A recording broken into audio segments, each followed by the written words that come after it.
Yo les amis, bienvenue sur ma nouvelle vidéo YouTube. Aujourd'hui on va parler de la Coupe d'Afrique des Nations. Une vidéo qui aurait dû sortir il y a une semaine, mais il s'est passé certains événements qui ont fait que je me suis dit, bon, on va peut-être attendre une semaine avant de tourner la vidéo. Par exemple, je sais pas, je me suis dit un petit événement, jeudi, 17h. Alors, première chose qu'on va régler. Toutes les personnes qui disent que la Coupe d'Afrique des Nations est meilleure que la Copa América.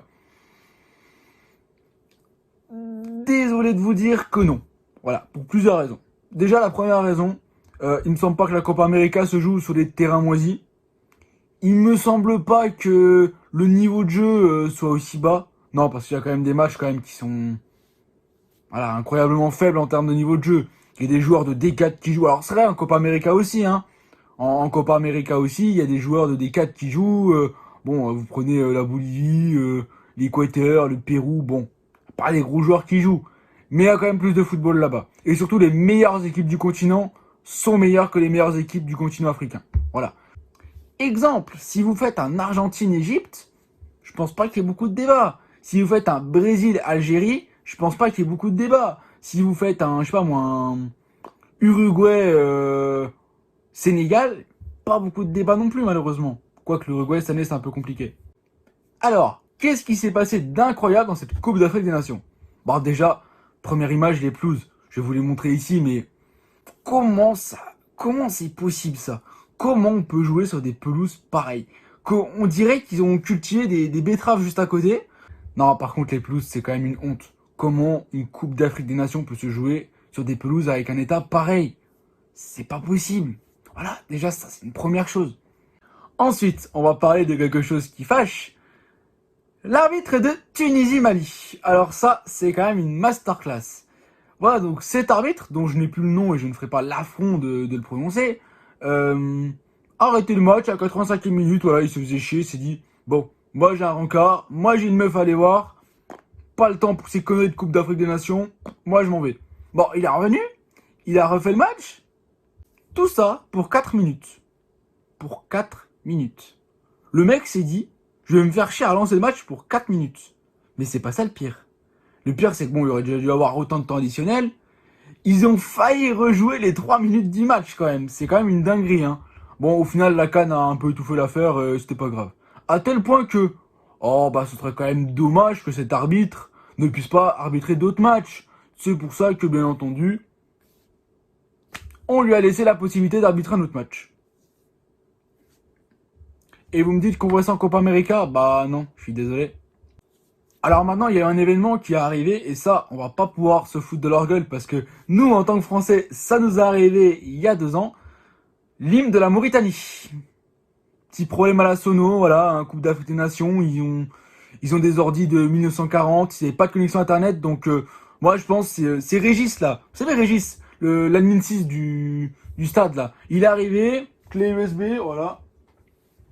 Voilà, Régis, il est arrivé, clé USB en poche, il a mis ça dans son ordi et s'est dit, tiens, c'est le bon hymne. Le problème, c'est que non, ce n'était pas l'hymne de la Mauritanie. Et là, manque de peau, ils ont pas internet là-bas. Genre au Cameroun, ils ont pas internet.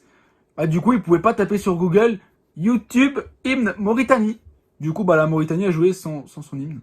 Mais bon, on peut pas se moquer, puisqu'on était quand même, je vous rappelle, il y a 2 ans, au Stade de France, où on accueillait l'Albanie. Et c'est un autre hymne qui a été joué, et au final, le speaker a dit « Je tiens à m'excuser aux Arméniens ». Ben les pauvres, voilà, donc nous on fait pas mieux. S'il y a bien un truc à comparer, c'est vraiment l'organisation de cette compétition et l'organisation de l'UEFA justement. Parce que l'UEFA quand même fait quand même des sacrées dingueries, hein. Je vous rappelle qu'il y a un tirage au sort de Ligue des Champions qui a été refait il y a quand même moins d'1 mois tout simplement. Parce que ils ont pas mis les bonnes boules dans le truc. Oh, quel dommage. Alors sinon les amis, j'ai un message pour vous si vous voulez devenir journaliste. Si vous êtes à peu près équilibré mentalement, je pense que si vous postulez pour l'organisation en Afrique, je pense que vous serez pris. Je pense que vous serez accepté. Parce que quand je vois les journalistes actuels qui demandent la météo à Belmadi, ou alors lui dit que c'est un ancien joueur qui est quand même décédé de la sélection algérienne, qui a hanté la sélection d'Algérie en 2022, non quand même, c'est chaud quand même. Il y a des journalistes, c'est pas possible. Moi, je suis plus journaliste qu'eux. Hein.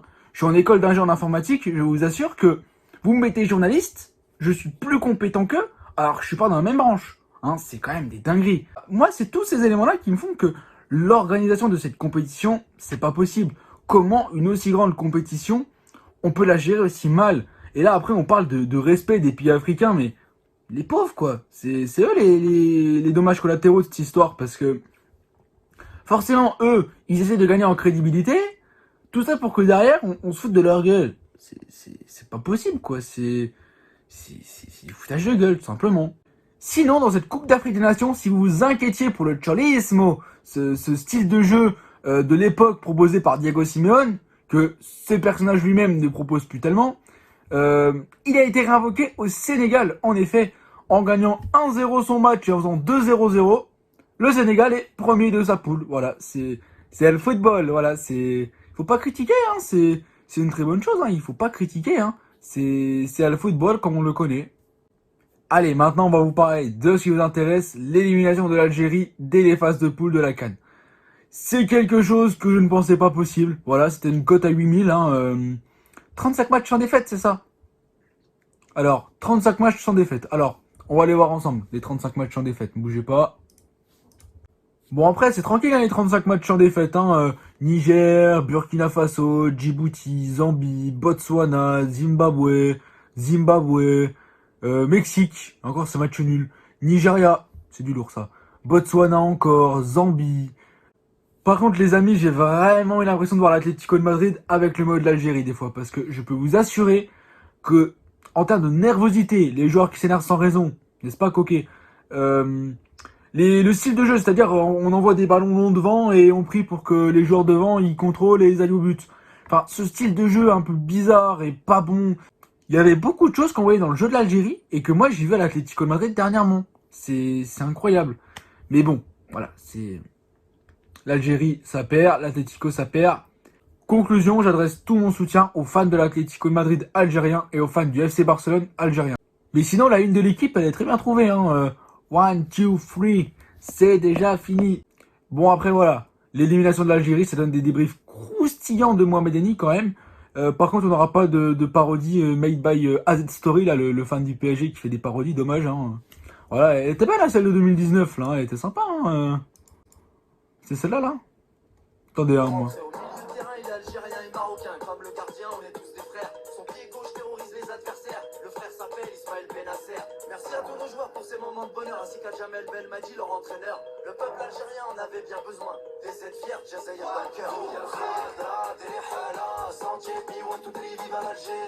C'est vrai qu'il a pas tort sur une chose, c'est vrai que le peuple algérien, les pauvres, je pense que autant à l'époque ils étaient heureux quand l'Algérie a remporté leur deuxième CAN en 2019, autant là...